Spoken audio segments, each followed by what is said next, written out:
ఏమైందన్నా ఇంత డల్గా ఉన్నావు?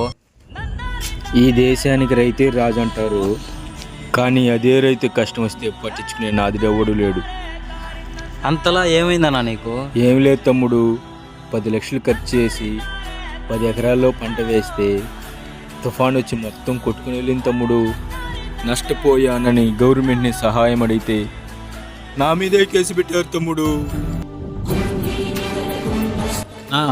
నీకు న్యాయం జరిగేదాకా ఎంత దూరమైనా పోతా, ఎవరినైనా ఎదిరిస్తా, నీకు న్యాయం చేస్తా. ఇంతకీ ఏం పండించావన్నా నువ్వు? టమాటాలు వేసావా? కాదు. వంకాయలు వేసావా? కాదు. ఇంకేం పండించావన్నా నువ్వు? చెరువు కట్ట కింద 10 ఎకరాలు గంజాయి అయినాయి తమ్ముడు, ఎవరికి కనబడకుండా. గంజయ్య